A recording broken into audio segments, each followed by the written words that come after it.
Okay, here we are back again with part 3. This is the last part, I promise, because this is word 8, so we only have 2 more words. So just a quick wrap up on inform is just when you're just giving somebody facts. You're just giving information, hence the word inform. So you're just telling somebody something. No argument, no need to show both sides of anything. It's just, hey, here are some cold hard facts that I think you should know. So the visual for that is, and again, this one's a little fuzzy to read, but it says when you write to inform, you want to organize your ideas, think about your reader, because if you're writing an informational essay for your classmate about something, that'd be a little different than when you were writing for me. So you need to know who your reader is. If you're going to write about like Fortnite or something like that for a friend of yours, you would definitely write it differently than if you were trying to explain Fortnite to me, a person who has never played it before in their entire life. You want to make sure you use vocab that supports your topic, and you're, of course, going to proofread it and make sure your facts are correct, because if you're informing somebody of something, you better be informing them of correct information. Demonstrate is the next one, which is a verb. And if you're demonstrating something, you're just clearly showing the truth of something. You're showing. That's what a demonstration is, right? If somebody did a demonstration for you of how to do something, they're showing you. And so that's what you do when you demonstrate in your writing. You're showing the truth of something. So if I said, you need to demonstrate in your essay how the wizard was able to help Dorothy, then you would have to show the truth of how that happened. Okay. So that's something you would need to make sure you clearly showed in your essay in order to get full credit. If I asked you to demonstrate something, I'm asking you to show it to me. And the visual for that is this person showing data, right? Some nice facts to prove, and they've got a visual because they're trying to show. And that's the same thing that you would do if I asked you to demonstrate why you think it's the lady or the tiger, for example. Then you would need to pull in those facts for evidence and support to demonstrate to me why you believe it is the lady or the tiger.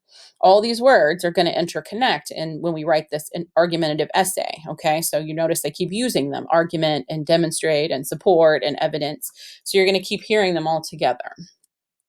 And then your last word is compose.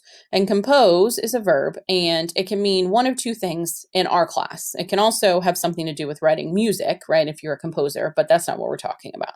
So compose for us means to write, like if you compose an essay, or to form something like an argument, if you want to compose your argument. So I said, for example, when you compose your essay, make sure you have a strong argument. So compose is a fancy way of saying write, but it also means like putting together your essay, not just typing it, but actually thinking about it and getting your ideas organized and deciding what you're going to write about. When you're composing it, as in building it, make sure you've got a strong argument. And the visual for that is just somebody writing their essay, because that's exactly what you'll be doing. So these are the 10 words for this week, for this 2 weeks, 2-week period. We'll keep the same plan that we always have. Unfortunately, we can't play Kahoot because you have to be able to see my screen while you're on your screen in order to play. I was really hoping we could from afar, but it's not going to work, unfortunately. But I am going to try to find another way for us to review the words together, and I'll keep you posted if I do find one. I'm also going to show you this week how to use Quizlet so you can make some electronic flashcards, and that way you can study and you can get bonus points. We'll still have a vocab quiz next week, not this coming week, but the week of the 30th. You'll have a vocab quiz that Friday. And we'll figure out then, how we want to do the quiz. It'll be a little different than the usual sort of, define the words or match the definitions, but we'll come up with something and you'll have a chance to get bonus points with the Quizlet flashcards. If you've got questions about the words, please let me know.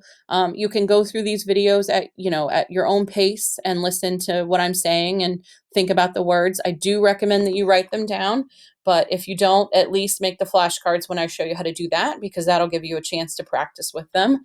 They are going to come back, so I do want to make sure you know them, okay? I hope everybody is doing well, and remember to wash your hands.